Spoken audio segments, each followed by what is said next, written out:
मला वाटतं आम्ही तर विचार करत नाही, पण मीडियावाल्यांना खूप एक्साइटमेंट है आम्ही एक पॉलिटिकल पार्टी शुरू करावी. और पॉलिटिकल पार्टी जो मुझे आज लगता है कि आज जो पॉलिटिकल सिस्टम का जो सिचुएशन है वो बहुत ही ख़राब है. सुबह लोग किसी को चुनते हैं, शाम को किसी और की सरकार बन जाती है. सुबह एमएलए एमपी वो एक पार्टी का चुनते हैं, शाम तक वो किसी और पार्टी में होता है. हमारी पब्लिक मूवमेंट को इसलिए सपोर्ट मिला क्योंकि सारे लोगों ने अपनी आइडियोलॉजीज के ऊपर उठकर, पॉलिटिकल पार्टीज के ऊपर उठकर एक साथ आए.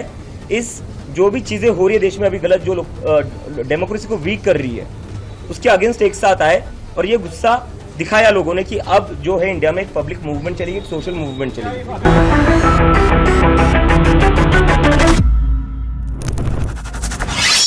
வணக்கம்.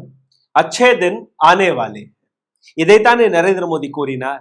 ஆனால் அவருக்கே அச்சே தின், நல்ல காலம் முடிந்து விட்டது. நரேந்திர மோடி, அமித்ஷா, இந்த இரண்டு நபர்களுடைய கெட்ட நேரம் தொடங்கிவிட்டதை அவர்கள் உணர்ந்து விட்டார்கள். பார்லிமெண்ட் பக்கம் தலை வைத்து கூட படுக்க மாட்டோம். பார்லிமெண்டை விட்டு விடுங்கள், மக்களுக்கு முன்பு எந்த விதமான பிரஷருக்கு முன்பு கூட நாங்க வரமாட்டோம். எங்கள்ட்ட இருக்கு கோதி மீடியா, அவர்களை வைத்து டாக்கல் செய்யக்கூடிய முயற்சி எடுக்க போகிறோம். மாணவர்களாக இருக்கட்டும், கேள்வி கேட்கக்கூடிய அரசியல்வாதிகளாக இருக்கட்டும், அல்ல போராடக்கூடிய போராட்டக்காரர்களாக இருக்கட்டும், யாராக இருந்தாலும் போலீஸ், வழக்கு, குண்டர்கள், பிஜேபியின் ஐடி விங் எல்லாமே ஏவி விடக்கூடிய வேலையை பார்த்து விட்டார்கள். இதை வைத்து புரிந்து கொள்ளலாம் எந்த அளவில் இந்த ஜென்சியின் மூவ்மெண்ட், இந்த இரண்டு நபர்கள் குஜராத் லாபியை தரையில் கொண்டு வந்து நிறுத்தியுள்ளது. இந்த குஜராத் லாபி தர்மேந்திர பிரதானுடைய ரெசிக்னேஷனுக்கு பின்பு இந்த போராட்டம் கொஞ்சம் கொஞ்சமாக குறைந்துவிடும் என்று நினைத்தார்களோ, அவர்கள் செய்த அடுத்த தவறுதான் இன்னைக்கு அவர்களை இந்த அளவில் நிறுத்தியிருக்கிறது. அடுத்த நாள்ல இருந்து அவர்கள் ஏவிவிட்ட அந்த குண்டர்கள், இன்னைக்கு அதே குண்டர்கள் நரேந்திர மோடிக்கு எதிராக கோஷங்களை வெளிவிட தொடங்கிவிட்டார்கள். காரணம், அவர்கள் உயர் ஜாதியினர்களா, இவர்கள் கொண்டு வரக்கூடிய ஒரு திட்டம் அவர்களுக்கு எதிராக இருக்கிறது. அதனால் கர்ணி சேனா 35,000-40,000 மக்களை திரட்டி ராஜஸ்தான்ல இருந்து அவர்கள் எடுத்த அந்த சபதம், இதற்கு மேல் பிஜேபிக்கு நாங்க ஓட்டு போட மாட்டோம், ஜப் ஜப் மோடி டர்தா ஹை புலிஸ்கு ஆகே கர்த்தா ஹை போன்ற அதே கோஷத்தை இதே குண்டர்கள் ரெவடி கூட்டம் வெளிவிட தொடங்கியிருக்கிறது. So they are not of anyone. இந்த பதற்றத்தின் நேரத்தில் நீங்க பார்த்தீர்கள்னா, நேற்று 5ஆம் தேதி, இன்னைக்கும் அந்த கூட்டம் தொடர்ந்து கொண்டிருக்கிறது. மகாராஷ்டிராவில் காக்ரோச் ஜனதா பார்ட்டியின் இந்த கூட்டம் அபிஜித் தீப்கேவுடைய வீட்டில் இந்த கூட்டம் நடக்குது. நேற்று ஒரு விஷயத்தை அவர்கள் தெளிவுபடுத்தியிருக்கிறார்கள். அதாவது காக்ரோச் ஜனதா பார்ட்டி பின்னாடி பார்த்தீங்கன்னா பார்ட்டின்னு எழுதியிருக்கு. அப்போ இவர்கள் அரசியல் கட்சி தொடங்க போறார்களா, ஆம் ஆத்மி கட்சி போன்று என்று பல்வேறு கேள்விகள். பிஜேபியோடைய ஆசையும் அதுவாக தான் இருந்தது. இவர்கள் எப்படியாவது பார்ட்டியை தொடங்கட்டும் என்று அந்த கதையை நான் உங்களுக்கு எடுத்து காட்டுகிறேன். ஆனால் ஒரு விஷயத்தை அவர்கள் தெளிவுபடுத்தி விட்டார்கள், நாங்க எந்த விதத்திலையும் அரசியல் கட்சியை தொடங்க போவதில்லை, நாங்க இந்த போராட்டத்திலிருந்தும் வெளியே போக மாட்டோம், போராட்டம் தொடங்கும்.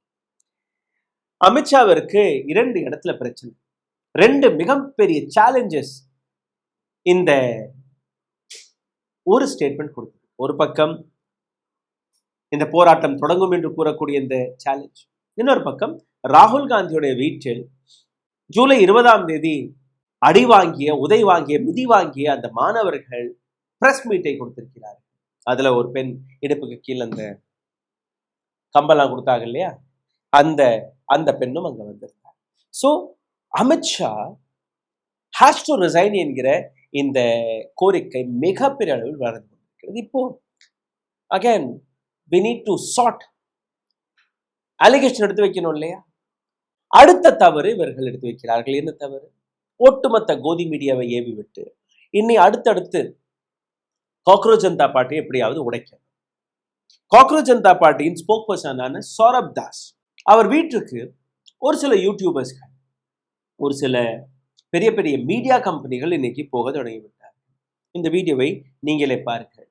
சௌரப் தாஸுடைய வீட்டுக்குள் போகிறது கிரேட்டர் கைலாஷ், டெல்லியில் இருக்கக்கூடிய ஒரு பாஷான பகுதி. அங்க மாதம் 1 லட்சம் ரூபாய் வாடகை கட்டுறாரு சௌரப் தாஸ். எவ்வளவு பெரிய வீடு என்று நீங்க பாருங்கள். Rented apartment. உண்மையிலேயே அவர் வாடகை கொடுக்கிறாரா இல்லையா, சொந்தக்காரரோட வீடு எதுவும் தெரியாது. But there was a propaganda. Okay, 1 லட்ச ரூபா கொடுக்கிறாரு, அதற்கான நீங்க கேள்வி கேட்கலாம். But what these people are doing? ஒரு நபருடைய வீட்டுக்குள் புகுந்து அவருடைய பிரைவசியை சேலஞ்ச் செய்திருக்கிறார்கள். இது ஒரு சேனல் 2 சேனல் அல்ல, அடுத்தடுத்து நீங்க 2-3 சேனலுடைய வீடியோக்களை பாருங்க. ஆஜ் தக் உட்பட இந்த வேலையை நேற்று பாருங்க.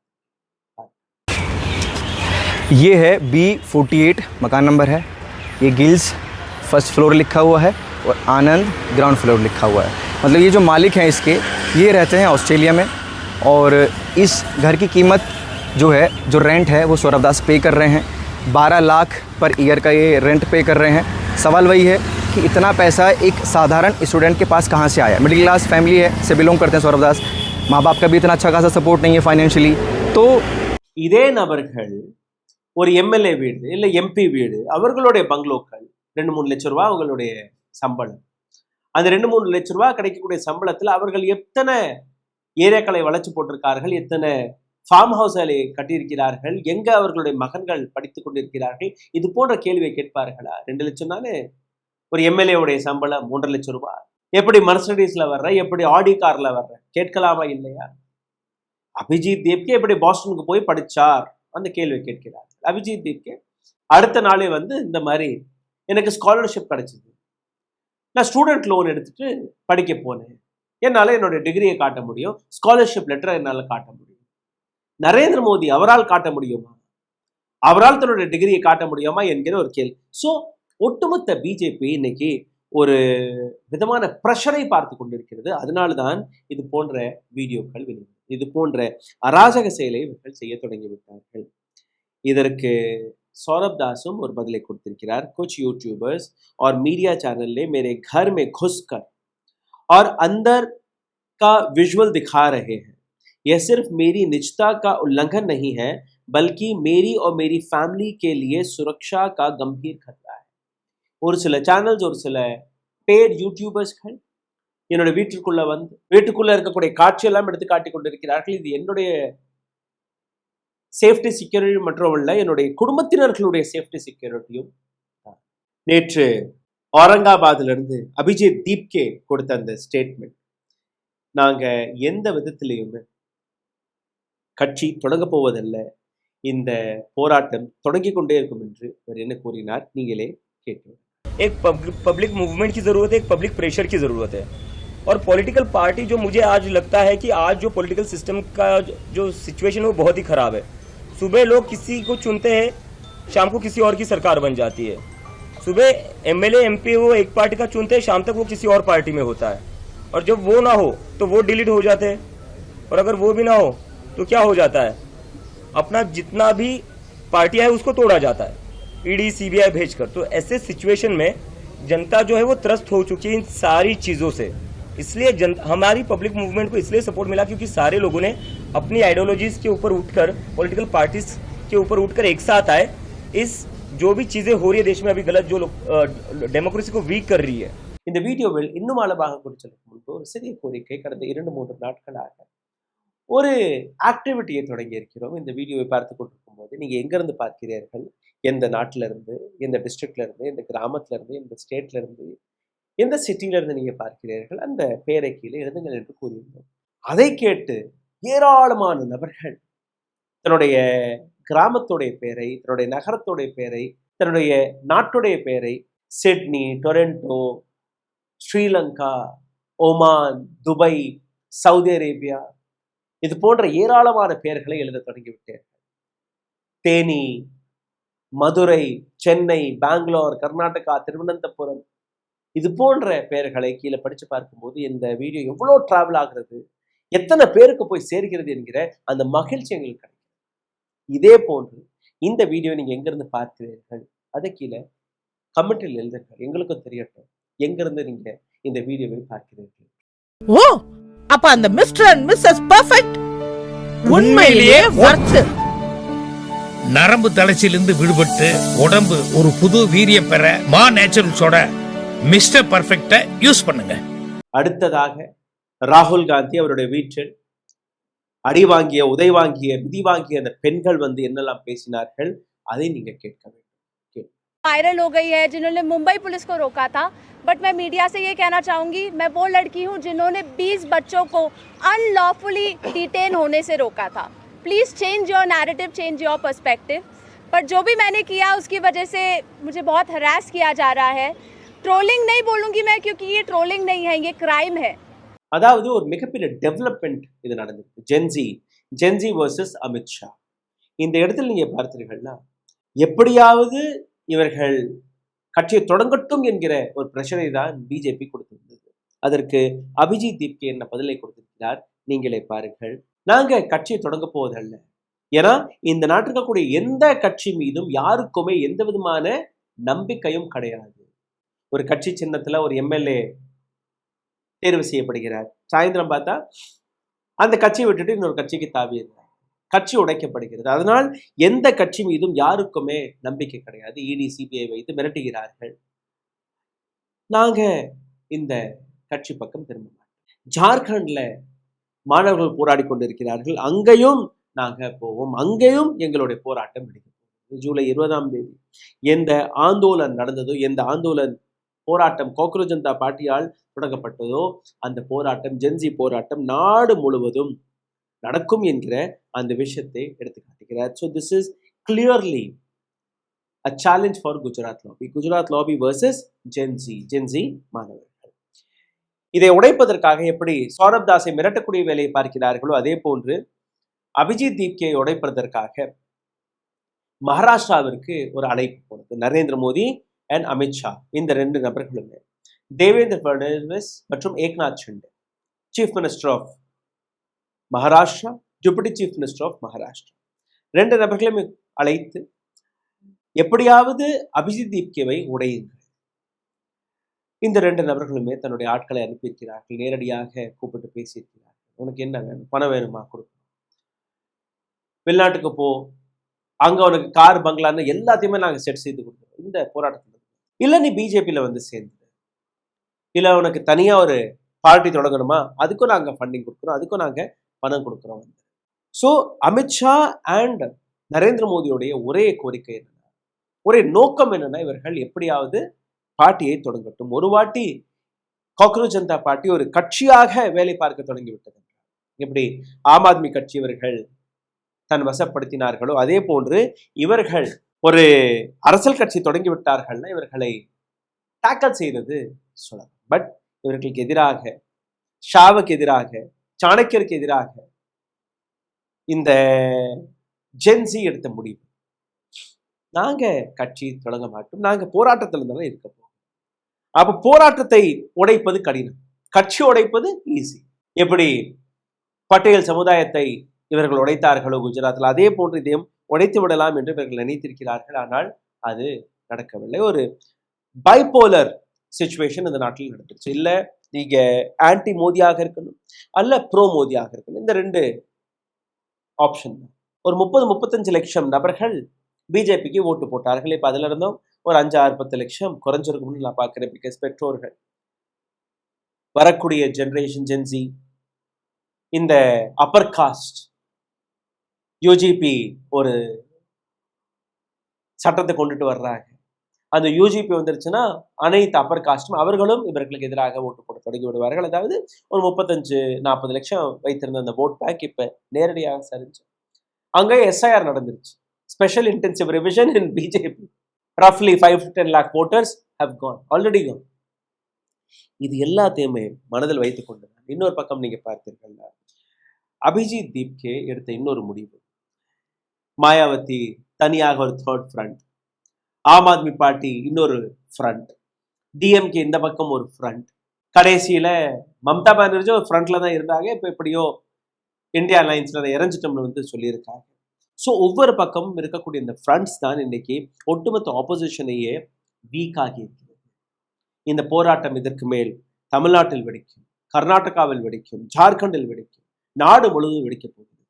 இந்த போராட்டம் மறுபடியும் நடக்கக்கூடாது என்கிற விஷயத்தை வைத்து எஜுகேஷன் சிஸ்டத்தை இம்ப்ரூவ் செய்யக்கூடிய அந்த கோரிக்கை, ப்ராப்ளமை நீங்க எப்படி சால்வ் செய்வீர்கள், மெடிக்கல் இன்ஜினியரிங் எதுவாக இருந்தாலும் மாணவர்களுக்கு வேலை வாய்ப்பை கொடுக்கணும் என்கிற அந்த கோரிக்கை நாடு முழுவதும் இருக்கிறது. ஜார்க்கண்ட்ல ஏற்கனவே ஒரு போராட்டம் தொடங்கிவிட்டது. இன்னைக்கு 14வது நாள். நேற்று 12-13 நாட்கள் வரை உண்ணாவிரதத்தில் அமர்ந்திருந்த ஒரு நபர் நேற்று இதை விட்டிருக்கார். ஆனால் தொடர் போராட்டம். இன்னும் 3 மாணவர்கள் கடந்த 4 நாட்களாக அங்க உண்ணாவிரதத்தில் இருக்கிறார். ஹேமந்த் சோரேனுக்கு எச்சரிக்கை. எப்படி ராகுல் காந்தி இங்க டெல்லியில கூச்சல் போட்டுக் கொண்டிருக்கிறாரோ, இதே ராகுல் காந்தி நிச்சயமாக ஜார்க்கண்டிற்கு போய் ஹேமந்த் சோரேனுக்கு எதிராகவும் கேள்வி எழுப்பணும். ஏன் Hemant Soren, the chief minister of Jharkhand, can't listen to the students? அப்போ உங்களுக்கும் பிஜேபிக்கும் எந்த விதமான மாற்று கருத்தும் கிடையாது. 2 பேருமே ஒரே முறையாக தானே மாணவர்களை எதிர்கொள்கிறீர்கள், மாணவரை அடக்கக்கூடிய வேலை பார்க்கிறீர்கள். அட்லீஸ்ட் ஜார்க்கண்ட்ல அந்த போராட்டத்திற்கான பல்வேறு விஷயங்களை ஜார்க்கண்ட் அரசாங்கம் செய்து வருகிறது. ஜார்க்கண்ட் அரசாங்கம் சோஷியல் மீடியா அங்கிருந்து வரக்கூடிய காட்சிகளை நீங்க பார்த்து வருகிறீர்கள். இந்த இடத்துல நீங்க பார்த்தீர்கள், இது ஒரு ட்ரெய்லர் மட்டும்தான். ஜூலை 20ஆம் தேதி நடந்த விஷயமாக இருக்கட்டும், ஜார்க்கண்ட்ல நடக்கக்கூடிய போராட்டங்களாக இருக்கட்டும், இல்ல பீகார்ல நடந்த போராட்டம், வெஸ்ட் பெங்கால்ல நடந்த போராட்டம், இது எல்லாமே ஒரு ட்ரெய்லர் மட்டும்தான். ஆனால் முழு படம் எப்படி இருக்கும் என்று நீங்க சிந்தித்து ஹார்திக் பட்டேல் அவரை நீங்க விலை கொடுத்து வாங்கி விட்டீர்கள். பிஜேபியில இன்னைக்கு அந்த நபர் இருக்கிறார். ஆனால் இவர்களையும் விலை கொடுத்து வாங்க முடியுமா என்கிற ஒரு கேள்வி. So the big picture is, will Amit Shah resign? Will Amit Shah has to go? RSS கையில் இருக்கக்கூடிய இந்த எஜுகேஷன் சிஸ்டத்தை மறுபடியும் மாணவர்கள் பக்கம் திருப்ப முடியுமா? ஏன்னா இவர்களுடைய குழந்தைகள், ஒருத்தர் ஐசிசியோடைய சேர்மன், இன்னொரு பக்கம் வெளிநாட்டில் போய் படிக்கக்கூடிய மாணவர்கள், அந்த சேர்மன் இந்த சேர்மன். அதற்கு ஜேஷா பதில் கொடுக்கலாம்னா, லெஜிட்டிமேட்டா தேர்தல் நடக்குது சார் ஐசிசியில, அந்த எலெக்ஷன்ல நான் வெற்றி பெற்று வெளியில் வந்திருக்கேன். இதெல்லாம் அந்த கதையெல்லாம் விட்டுருங்க. ஏன்னா ஒவ்வொரு அரசியல்வாதியுடைய மகனும் ஒவ்வொரு ஸ்டேட் கிரிக்கெட் போர்டுடைய தலைவராக இருக்கிறார். உள்ளுக்குள்ள எல்லாருமே ஹேண்ட்ஸ் அண்ட் கிளவ்ஸ் ஆக இருக்கிறார். ஸோ அங்க எந்த விதமான ஓட்டு நடக்கும், எந்த விதமான டெமோக்ரஸி அங்க நடக்கிறது என்று எல்லாருக்குமே தெரியும். நேற்று ராகுல் காந்தியோடைய வீட்டுக்கு போன இந்த பெண்கள், அதுல ஒரு பெண் கொடுத்த ஸ்டேட்மெண்ட், சார் நான் என்ன சார் செஞ்சேன், இடுப்புக்கு கீழே என்னுடைய அந்த இடத்துல ஒரு போலீஸ் ஆஃபீஸர் கம்ப வச்சு திணிக்கிறான் சார், இடுப்புக்கு கீழே அடிக்கிறான் சார், பிரைவேட் பார்ட்ஸை தொடராங்க sir. This is what the statement these girls have given yesterday. So Amit Shah and Narendra Modi 2 பேரும் பார்லிமெண்ட்டுக்குள் போகாததுக்கான காரணம் ரொம்பவே சிம்பிள். இந்த செஷன்ல நீங்க பாத்தீங்கன்னா கடைசி வரை அமித்ஷாவும் வரமாட்டார், நரேந்திர மோடியும் வரமாட்டார். இந்த செஷன் அப்படியே முடிஞ்சிடும். 2 பேருடைய பதிலுக்கும் நீங்க ஏங்கி கொண்டுதான் இருப்பீங்க. காரணம், அப்படி தப்பி தவறி இவர்கள் உள்ள வந்துட்டார்கள்னா என்ன பதில கொடுப்பார்கள்? பைலட் கன், AK-47, தடியடி, எலக்ட்ரிக் ஷாக், பிஜேபியின் குண்டர்கள். நரேந்திர மோடி வேணா வந்து கூறலாம், ஹலோ ஃப்ரெண்ட்ஸ், என்னோட அம்மாவை தப்பா பேசிட்டாங்க, என்ன தப்பா பேசிட்டாங்க, வேற பயாலஜிக்கல் பர்சன் மேன். ஆனால் உங்களுடைய அடியாட்கள் இன்னைக்கு ரோட்ல இறங்கி இந்த அளவில் தாண்டவம் ஆடிக்கொண்டிருக்கிறார். இதுல ஒரு பெண்மணி, ஹர் நேம் இஸ் முஸ்கான். நான் முஸ்லிம் கிடையாது, என்னோட முழு பேர் Muskan Sharma, I'm a Hindu, I'm எ பிராமின். என்னையும் இவர்கள் அடிச்சிருக்கிறார், தவறான முறையில் என்னையும் இவர்கள் தரதரவென்று இழுத்திருக்கிறார். அப்போ இந்த ஒட்டுமொத்த விவகாரம் அமித்ஷா வர்சஸ் ஜென்சியாக மாறிவிட்டது. இந்த பதற்றத்தை சௌரப் தாஸோட வீடாக இருக்கட்டும், தேவேந்திர பட்னவிஸ், ஏக்நாத் ஷிண்டேயோடைய அந்த லாபியிங்காக இருக்கட்டும், அல்ல அமித்ஷா நரேந்திர மோடி பார்லிமெண்ட்டுக்கு வராத, அல்ல டெல்லி போராட்டத்திற்கு பின்பு இன்னைக்கு ஜார்க்கண்ட்ல நடக்கக்கூடிய போராட்டம், அனைத்துமே எடுத்துக்காட்டக்கூடிய ஒரே விஷயம், குஜராத் லாபி எந்த விதமான போராட்டத்தையும் எதிர்கொள்ள தயாராகவில்லை, மாணவர்களுடன் பேச்சுவார்த்தைக்கு தயாராகவில்லை, அடக்குமுறைதான் ஒரே வழி என்கிற ஒரு விஷயத்தை நம்பி தன்னுடைய அரசியல் வாழ்க்கையை முடித்து கொண்டார்கள். பிஜேபிக்குள்ள 150க்கும் மேற்பட்ட எம்பிக்கள் இன்னைக்கு இந்த குஜராத் லாபிக்கு எதிராக ஒரு ஃபீல்டிங்கை செட் செய்து விட்டார்கள். என்னைக்கு எப்ப அது வெடிக்க போகிறது என்று யாருக்கும் தெரியும். சிந்தித்து பாருங்கள். இந்த வீடியோவை பகிருங்கள். உங்களுடைய கருத்துக்களை, கேள்விகளை கீழே கமெண்ட் பாக்ஸில் எழுதுங்கள். இந்த சேனலை சப்போர்ட் செய்ய நினைக்கக்கூடிய நபர்கள் அதையும் செய்யலாம். அருகில் இருக்கக்கூடிய QR கோடை பயன்படுத்தி உங்களால் முடிந்த உதவியை நீங்க தெரிவிக்கலாம். நன்றி.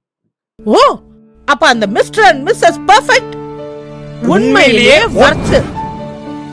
நரம்பு தளர்ச்சியிலிருந்து விடுபட்டு உடம்பு ஒரு புது வீரியம் பெற மா நேச்சுரல்ஸோட மிஸ்டர் பர்ஃபெக்ட யூஸ் பண்ணுங்க. ஊடகம் கார்ப்பரேட் அரசியல்வாதிகளின் கைப்பாவையாக அடிமைகளாக இருந்தது போதும். இனி சாட்டை எடுத்து சுழற்றும் நேரம் வந்துவிட்டது. ஊடகம் பொதுமக்களாகிய உங்களுக்காக உங்களாலேயே இயக்கப்பட வேண்டும். ஊடக சுதந்திரத்திற்காக உங்களின் பங்களிப்பை இன்றே அளித்திடுங்கள்.